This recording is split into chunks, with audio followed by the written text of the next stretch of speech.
Greetings, friends. This is Tolkien Tuesday. Last week we looked at the difference between two different Elvish words for hope, Amdir and Estel. After Gandalf falls in Moria, Aragorn says, "What hope have we without you?" He turned to the company. "We must do without hope." Hope as Amdir may not remain for the company, but they must continue on, led now by one who bears Estel as a name. Aragorn was a child of promise. Aragorn's father, Arathorn, loved a woman named Gilrain. Her foresighted father initially opposed the union, believing that Arathorn's life would be short, but he is overruled by his wife, who says, "The days are darkening before the storm, and there are great things to come. If these two wed now, hope may be born for our people, but if they delay, it will not come while this age lasts."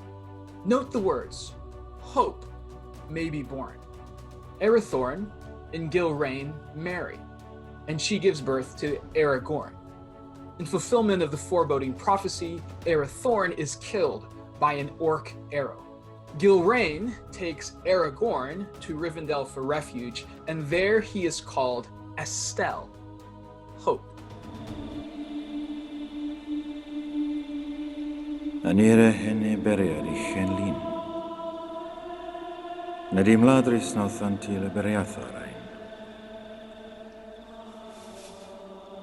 In her heart, your mother knew you'd be hunted all your life, that you'd never escape your fate.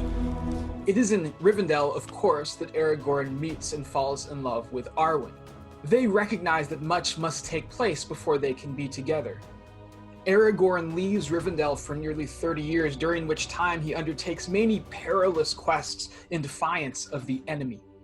During this time, he continues to embody the rugged hope of humanity.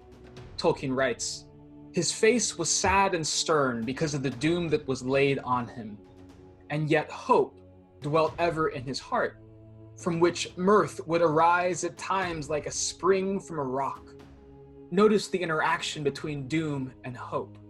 Doom lies on him, and yet hope dwells ever in his heart. Fate brings Arwen and Aragorn back together in the woods of Lorien, and there she tells him of her confidence in him.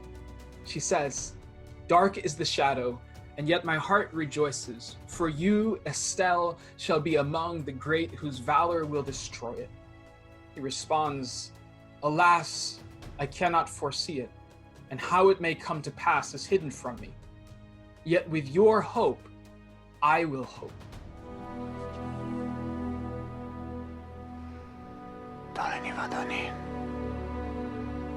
Si pelianen ni vadna dialin, si boy withanatha.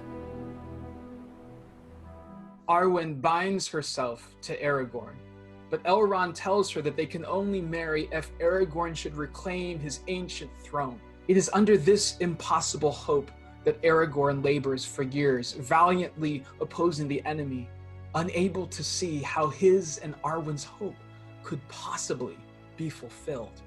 After many years, Aragorn's mother, Gilrain, is aged by care, ready to die before her time. Aragorn tries to comfort her.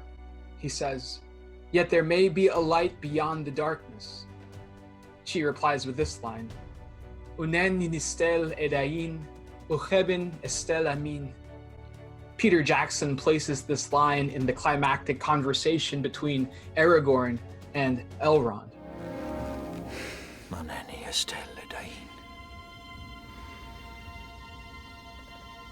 Ucheben estel amin. But what it represents in Gilrain's story is her role to raise and protect Aragorn, the heir of Isildur. In doing so, she has given humanity its best hope in repelling the darkness, but she has kept no hope for herself.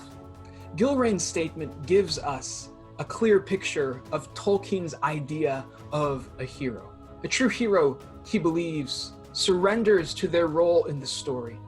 She keeps no hope for herself, and yet in so doing, she gives hope to others.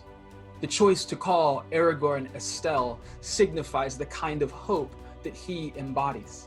Despite the prophecy, there is no careful campaign to restore Aragorn to the throne. That's because Estelle is not the kind of hope that comes from experience. It is not predictive, an expectation that comes from weighing the odds and calculating the chances. It is rather a hope that is rooted in an almost blind trust, rooted in a conviction about the nature of the world and the goodness of the Creator. It is a conviction that there is such a thing as providence, which works through the brave, sacrificial actions of heroes. All we have to decide is what to do with the time that is given to us. There are other forces at work in this world, Frodo, besides the will of evil. Bilbo was meant to find the ring, in which case you also were meant to have it. And that is an encouraging thought. For Tolkien, to go on without hope is to do the right thing even when you cannot imagine how it could possibly turn out the right way. The rationale here is that even when a good end cannot be imagined, we live and act bravely, trusting that there are other forces at work in the world. And when we come to the end of our strength, they may still have another move. Thanks for joining me this week on Tolkien Tuesday.